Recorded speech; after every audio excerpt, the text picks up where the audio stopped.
आज का जो माहौल है उसमें 10 की 10 लोकसभा की और 11वीं जो है विधानसभा की सीट जो है वो कांग्रेस के पक्ष में जा रही है। तो भगवा जो है वो बीजेपी की बपोती है। स्वामी जी कि हरियाणा के अंदर 10 की 10 जो लोकसभा सीटें हैं वो कांग्रेस पार्टी की झोली में जाएंगी, यानी कि कांग्रेस पार्टी जीतेगी। लेकिन वोटिंग करें।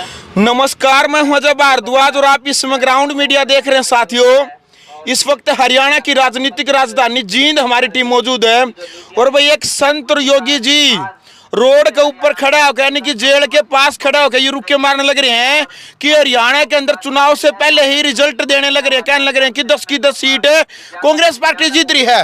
एक बार दिखा दे भाई, ये देखो भाई, ये देखो भाई, एक बार तो ये योगी जी जेल के साथ खड़े, जींद जेल है यहाँ, और जेल के साथ खड़े होकर एक बात कहने लग रहे हैं कि हरियाणा के अंदर देखो समर्थन मिल रहा है, जबकि ये देखो लोग घरों में नहीं घुसने दे रहे। हाजी नमस्ते जी। नमस्ते अजय अच्छा, जी। ये क्या बात कह रहे हो आप यहाँ जेल के पास खड़े हो गए कि हरियाणा के अंदर 10 की 10 कांग्रेस पार्टी जीत रही है? अजय भाई, पहले तो आपका धन्यवाद करता हूँ।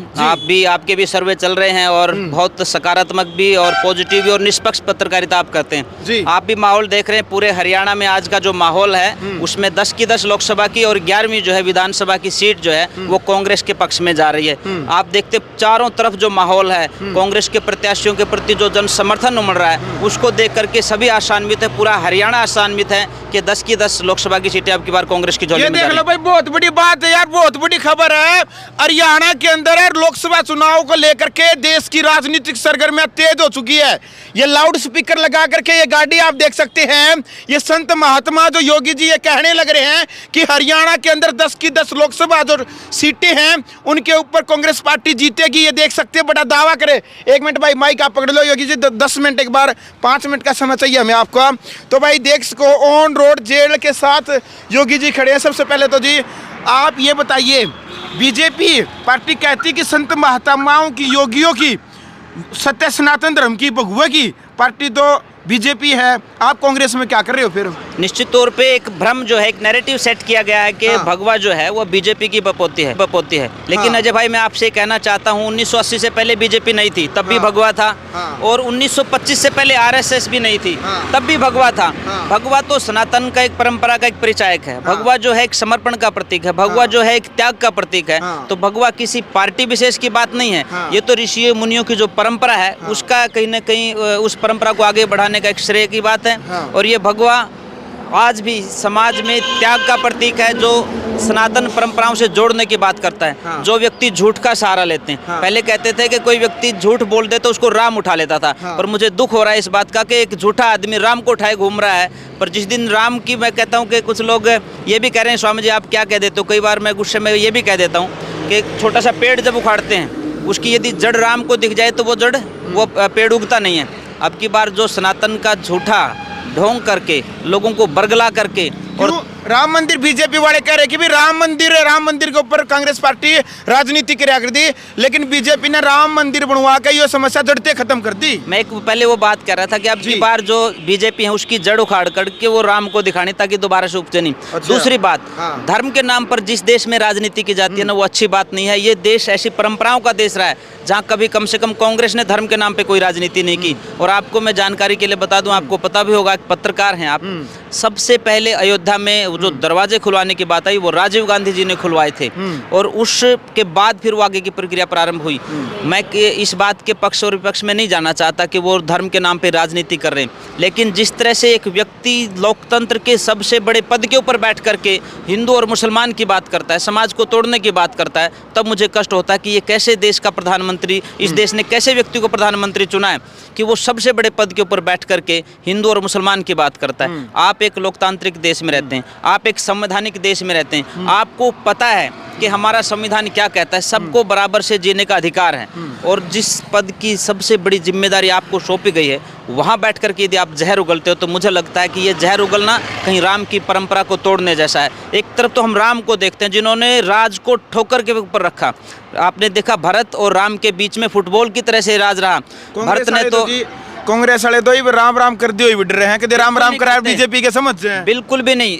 बहुत सीधा सा अंतर है। हम लोग तो वहाँ पैदा हुए हैं और कांग्रेस के बड़े नेता भी वहाँ पैदा हुए हैं। जब हम खेत की बात करते हैं, आप हरियाणा से आते हैं, यहाँ तो जब बैल को जोतते हैं ना, तब भी बैल को भी बोलते हैं कि ले राम का नाम। आपस से आमने सामने से कोई व्यक्ति आता है तो उसको भी बोलते हैं कि राम राम। परंतु इस राम राम में और जो वो राम का नाम लेकर के कहीं राम के नारे लगा करके किसी दूसरे के ऊपर हमला करते हैं, उस राम में और हमारे राम में अंतर है। हम उस मर्यादा पुरुषोत्तम राम को जो आदर्श मानते हैं, जो पिता के एक आदेश के बाद 14 वर्ष तक वनवास में रहा था, जिसने राजगद्दी को ठोकर मारी थी, परंतु ये तो सत्ता के लिए अपने पूर्वजों की बलि दे रहे हैं। आपने देखा होगा नरेंद्र मोदी को जो व्यक्ति लेकर के आया, योगी आदित्यनाथ है, मनोहर लाल खट्टर है, नरेंद्र मोदी है, ये भी तो देश के लिए, राष्ट्र के लिए काम कर रहे हैं। बीजेपी वाले कह रहे हैं भाई इन्हें तो गृहस्थी जीवन भी को नहीं तो समाज और राष्ट्र के लिए करने लग रहे हैं। मैं आपसे एक बात मैं पूछना चाहता हूं, यदि आप राष्ट्र के लिए करें, अभी कोविशील्ड की बात आई है, आपदा में अवसर ढूंढने की कोई एक मशीन आपको दिखाई देगी तो वो बीजेपी दिखाई देगी। नरेंद्र मोदी जी ने कितना बड़ा जो है इस देश के साथ धोखा किया कि कोविशील्ड से जो है उससे आपने करोड़ों रुपए ले लिए और उसको छूट दे दी कि आप कितने इंजेक्शन लगाइए। जबरदस्ती फोर्स किया गया कि आपको रेलवे स्टेशन जाना है तो कोविशील्ड का दिखाना पड़ेगा, लगा के नहीं लगा इंजेक्शन। बस स्टैंड जाना हो, एयरपोर्ट जाना हो, कहीं पर भी जाना है आपको दिखाना पड़ेगा। और आज उस कंपनी ने खुद से ये एक्सेप्ट किया है कि इसके लगने के बाद शारीरिक विकृतियां बहुत सी आती हैं, जिसमें हार्ट से रिलेटेड और बहुत से क्लॉट्स पड़ने से रिलेटेड है। ये इतने बड़ी चीजें आप कर रहे हैं सबसे बड़ी गद्दी के ऊपर बैठ करके। एक जो आवरण था उनका लोगों के बीच में, शायद उसीलिए लोगों ने उनको 2014 में बनाया था, पर वो आवरण अब हट चुका है। ये बात लंबी हो जाएगी। बात है हरियाणा की राजनीति की, हरियाणा की 10 लोकसभा सीटों की।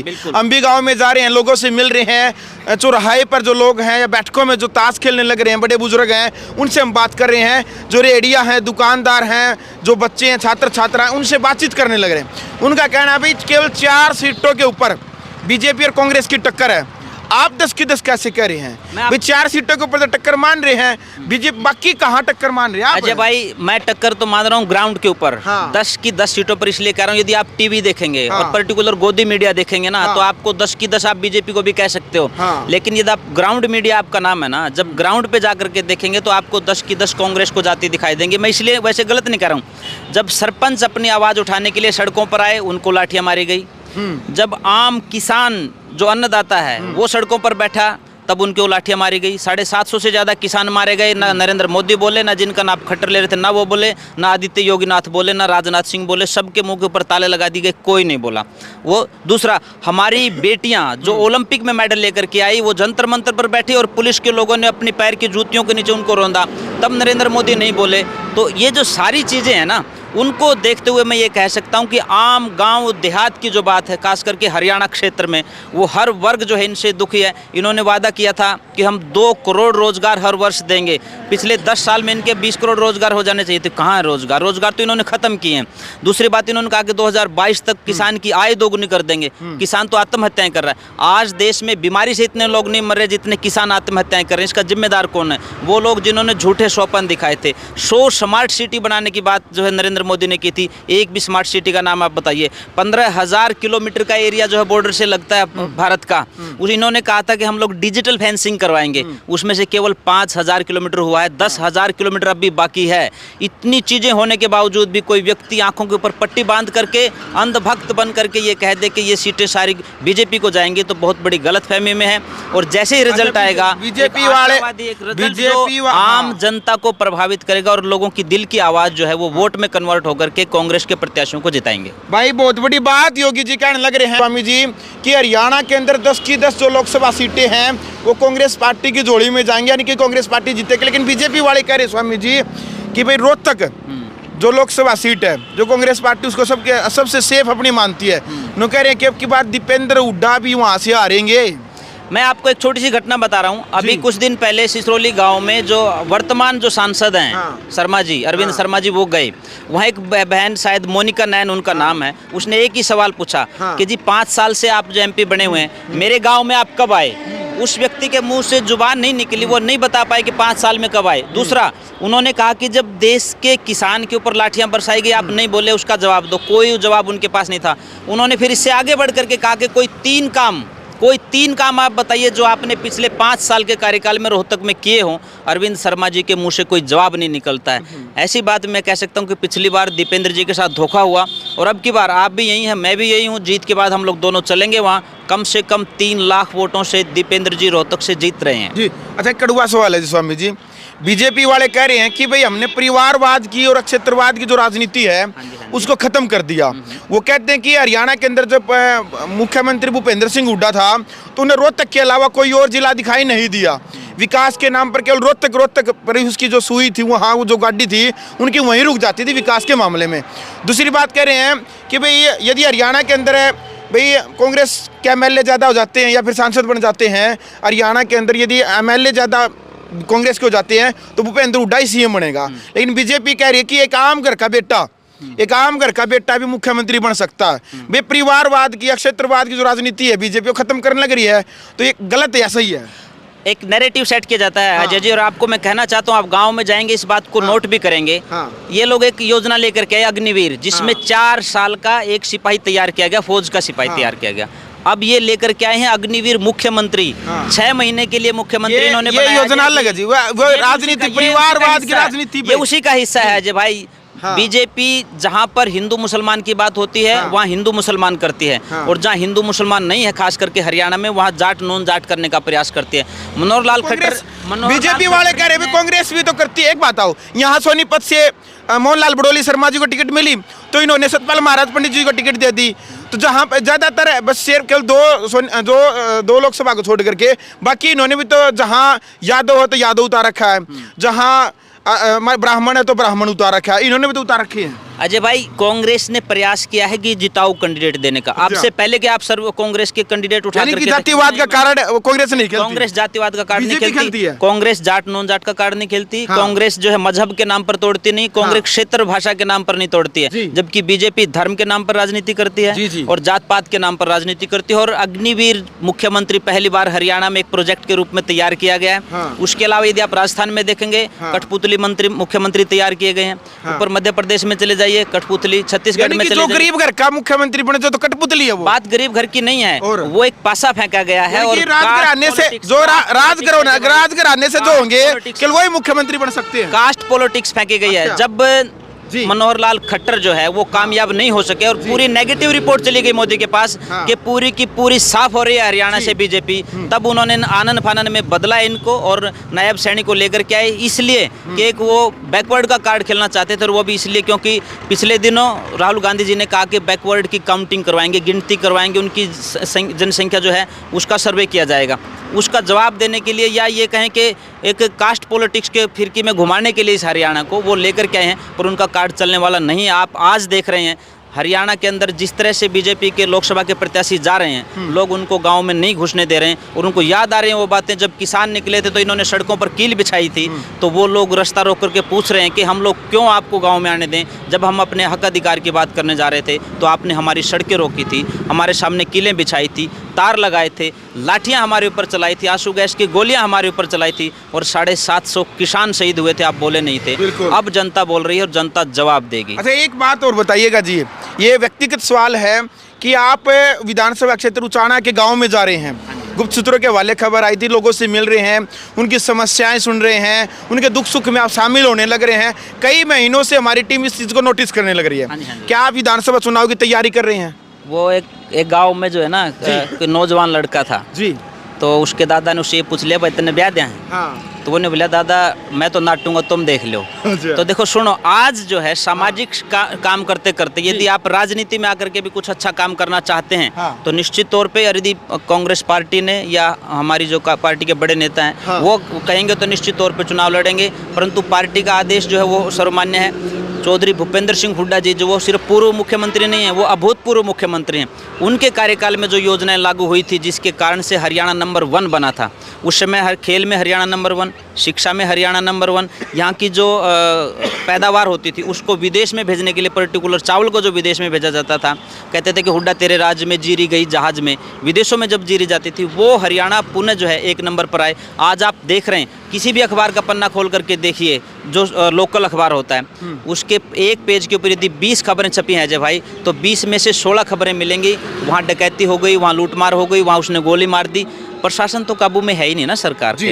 अच्छा, तो कमजोर, जहाँ कमजोर शासक जो है ना देश का सत्यानाश करता है, इसलिए शासक को बदलेंगे, देश को बदलेंगे। अंतिम सवाल ये है कि कुछ लोग कह रहे हैं, हम लोगों से मिल रहे हैं, कुछ लोग ये कह रहे हैं कि भाई हुड्डा ने जो लोकसभा जो सीटें बांटी है इसमें अपने अपने आदमियों को टिकट दिलाने का कार्य किया है। कुछ लोग ये कह रहे हैं कि भाई पूर्व केंद्रीय मंत्री वीरेंद्र डूमरखा, ब्रजेंद्र सिंह, इनको टिकट नहीं मिली तो भाई नीचे नीचे कांग्रेस पार्टी की गोभी खोदेंगे। भाई नून से श्रुति चौधरी, उस तरह से रणदीप सुरजेवाला, जो SRK जो ग्रुप है, ये कह रहे हैं कि भाई ये हुड्डा के जो भी लोकसभा प्रत्याशी जो उतारे गए हुड्डा गुट की तरफ से, कि भाई इनको रुवाने का कार्य नीचे नीचे ये करेंगे। कांग्रेस की जो फूट है ना, कांग्रेस का आज तक डिस्ट्रिक्ट लेवल पर, जिला सत्र लेवल पर जो संगठन नहीं बना है, ये कह रहे कि ये फूट इनको रुवाने का कार्य करेगी। मुझे लगता है जय भाई ये भी एक बीजेपी का प्रोपेगेंडा है कि भाई उनमें फूट है। संगठन नहीं बना तो ये बीजेपी का प्रोपेगेंडा नहीं। आज जो है कितने बड़े बड़े कार्यक्रम हो रहे हैं हरियाणा में। अब से 1 महीने पहले के मैं आपको यदि कहना चाहूँ कि जितनी भी रैलियां थी कांग्रेस की, बड़ी रैलियां, वो पिछले 10 साल में बीजेपी इतनी बड़ी रैलियां नहीं कर पाई। सत्ता के बावजूद भी वो ताकत थी तभी तो कर पाई। दूसरी बात, भूपेंद्र सिंह हुड्डा जी बहुत बड़े नेता हैं हरियाणा में, निश्चित तौर पे वो हमारे मुख्यमंत्री का चेहरा भी हैं और उनके नेतृत्व में ही सरकार में जो है इस सरकार को बदल करके नई सरकार को स्थापित करेंगे। आप फूट की बात यदि आप कर रहे हैं तो एक बात होती है कि मैं अपने से ले लेता हूं, हम 10 साथी तैयारी कर रहे हैं, टिकट तो एक को ही मिलेगी और पार्टी ने हमें ये कहा, आश्वस्त किया है कि सर्वे के आधार पर कह रहे हैं भी कांग्रेस पार्टी हुड्डा तक ही सीमित है। हुड्डा यानी हरियाणा के अंदर हुड्डा यानी कांग्रेस, कांग्रेस यानी हुड्डा, इसके अलावा कांग्रेस नहीं है। नहीं, निश्चित तौर पे जो है ना एक जनाधार जिनके पास है वो हुड्डा जी सबसे बड़े नेता हैं, जिनके पास बहुत बड़ी पब्लिक भी है, जनाधार है। और निश्चित तौर पे जिनके पास जनाधार होता है ना, नेता वही होते हैं। दूसरे लोग भी जिनका आप नाम ले रहे हैं वो हमारी पार्टी के बड़े नेता हैं। निश्चित तौर पे वो आने वाले समय में आप देखेंगे तो एक साथ आप वो प्रचार करते हुए दिखाई भी देंगे। दूसरी तरफ आप देखेंगे हरियाणा में, इधर हिसार में चले जाओ, रणजीत सिंह जी के लोकल जो एरियाज़ हैं, लोकल जितने भी लीडर्स हैं, कौन उनके साथ है? कुलदीप बिश्नोई उनके साथ दिखते हैं, ज़बरदस्ती करके एक रैली में आप उनको लेकर के आ गए, बाकी कहाँ दिखाई देते हैं? भव्या बिश्नोई उनके साथ नहीं दिखाई देते। और जितने भी बीजेपी के लोकल लीडर्स हैं कोई दिखाई नहीं दे रहे। अनिल विज और खट्टर की एक दूसरे की वो शक्ल देखना नहीं चाहते हैं। ओम प्रकाश धनखड़ जी, कैप्टन अभिमन्यु, आप उनको देखिए वो। परंतु बीजेपी में जो चीज़ें चल रही है ना, उनको मीडिया दिखा नहीं रही, पर आप तो ग्राउंड पे काम करते हैं, आपको हर चीज़ दिख भी रही है, आप बता भी रहे हैं। निश्चित तौर पे जो आपने बात कही है, हुड्डा साहब के नेतृत्व में जो पूर्व नहीं अब भूतपूर्व मुख्यमंत्री हैं, दोबारा से फिर हरियाणा जो है नंबर 1 आएगा और इस हरियाणा से भूखमरी खत्म होगी, इस हरियाणा से जो पाखंड है वो खत्म होगा, इस हरियाणा के अंदर जो आज मारकाट, जो मारधाड़ मची हुई, अपराध जो बढ़ रहे हैं वो खत्म होंगे और एक नए हरियाणा का निर्माण होगा। उसके लिए सब साथी संकल्पित हैं। चलो भाई, फिलहाल वीडियो आपने देख लिया भाई, और कमेंट बॉक्स में आपने अपनी राय रखनी है, क्योंकि हरियाणा की राजनीतिक सरगर्मियां तेज हो चुकी है। 25 मई को इलेक्शन होने वाला है, तो लोकसभा चुनाव को लेकर के प्रत्येक पार्टी एडी से लेकर चोटी तक का हंग, हरियाणवी भाषा में बोल लग रहा है, बेडी से लेकर चोटी तक की ताकत लगाने लग रही है, गांव गांव जाने लग रहे हैं। प्रत्येक पार्टी ने जो अपने जो प्रत्याशी है, चाहे जेजेपी की बात करें, चाहे इनेलो की बात करें, चाहे कांग्रेस की, चाहे बीजेपी की, प्रत्येक लोकसभा के अंदर अपने प्रत्याशी उतार दिए चुनावी मैदान के अंदर। तो भाई कमेंट बॉक्स में आपने मर्यादित भाषा में अपनी राय रखनी है कि योगी जी जो ऐलान करने लग रहे हैं, स्वामी जी कह रहे हैं कि हरियाणा के अंदर 10 की 10 जो सीटें हैं वो कांग्रेस पार्टी जीत रही है। आपने अपनी राय रखनी है, वीडियो को शेयर करें। ग्राउंड मीडिया के लिए अपने कैमरामैन सोगिंजार के साथ मैं जवार दुआज। राष्ट्र निर्माण की जानकारी के लिए ग्राउंड मीडिया चैनल को सब्सक्राइब करें और शेयर करें।